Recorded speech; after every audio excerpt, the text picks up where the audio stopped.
नमस्कार दोस्तों, आप सभी का स्वागत है हमारे इस वस्तु सागर यूट्यूब चैनल में। दोस्तों, शास्त्रों के अनुसार स्नान एक अत्यंत महत्वपूर्ण और शुद्ध कार्य कम माना जाता है। वास्तव में यह हमारे सभी प्राचीन ग्रंथों जैसे कि पुराणों और शास्त्रों में एक विशेष स्थान रखता है। स्नान केवल शरीर की सफाई का माध्यम नहीं है, यह आत्मा, मन और शरीर तीनों को शुद्ध करने का एक आध्यात्मिक कृत्य है। जब तक हमारा शरीर शुद्ध नहीं होता, तब तक मन और आत्मा भी शुद्ध नहीं हो सकते। और जब तक मन और आत्मा शुद्ध नहीं होते, तब तक कोई भी धार्मिक या सांसारिक कार्य सफल नहीं हो सकता।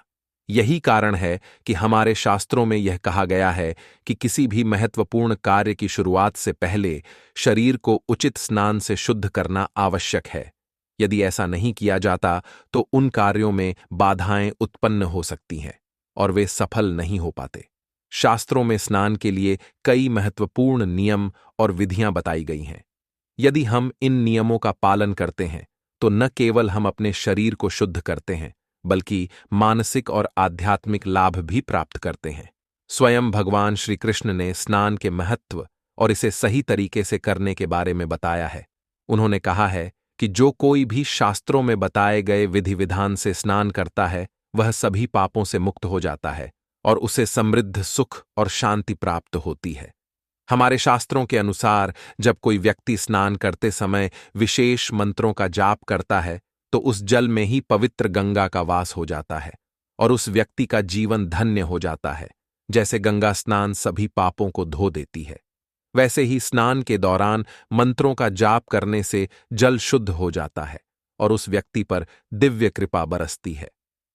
भगवान श्री कृष्ण ने स्नान करने की विधि, सही समय, मंत्र और यहां तक कि बीमार व्यक्ति के लिए स्नान का तरीका भी बताया है।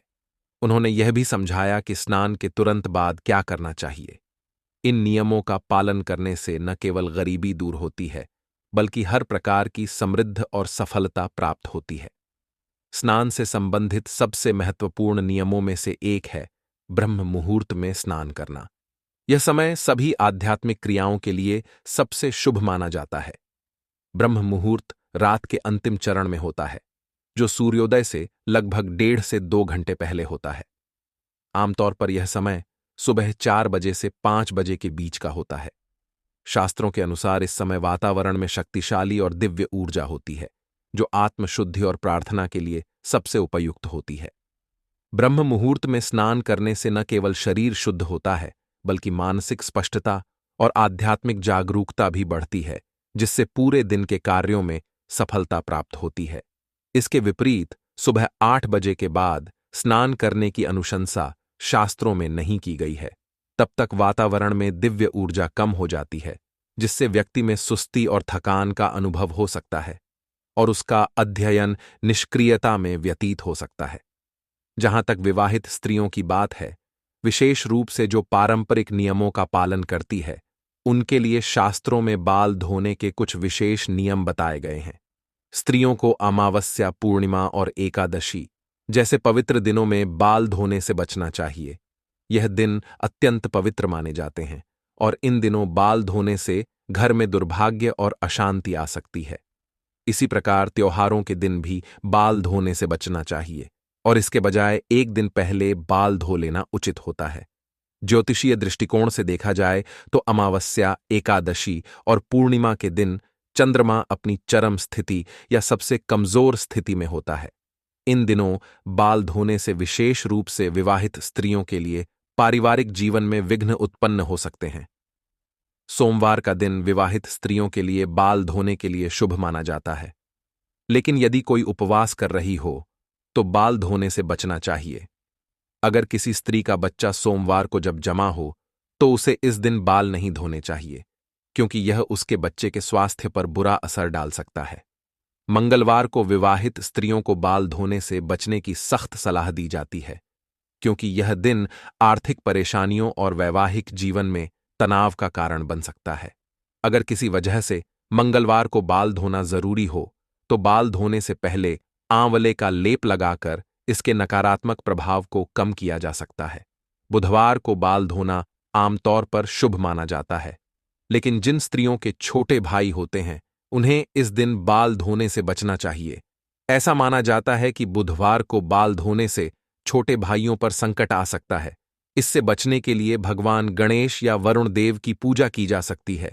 गुरुवार के दिन बाल धोने से बचना चाहिए। खासकर विवाहित स्त्रियों को ऐसा माना जाता है कि गुरुवार को बाल धोने से घर में दरिद्रता आ सकती है और पति की आयु कम हो सकती है। यदि किसी कारणवश गुरुवार को बाल धोने की आवश्यकता हो तो पानी में थोड़ी हल्दी या बेसन में लाकर बाल धोने से नकारात्मक प्रभाव कम हो सकता है। शुक्रवार का दिन विवाहित स्त्रियों के लिए बाल धोने के लिए शुभ होता है। हालांकि जो स्त्रियां पुत्र प्राप्ति की कामना करती हैं या जिनके पहले से पुत्र हैं, उन्हें इस दिन बाल धोने से बचना चाहिए। यदि आवश्यक हो तो बाल धोने से पहले थोड़ा दही बालों में लगाकर धोने से नुकसान कम हो सकता है। शनिवार का दिन बाल धोने के लिए अत्यंत अशुभ माना जाता है, क्योंकि इस दिन भगवान शनि की विशेष महत्ता है।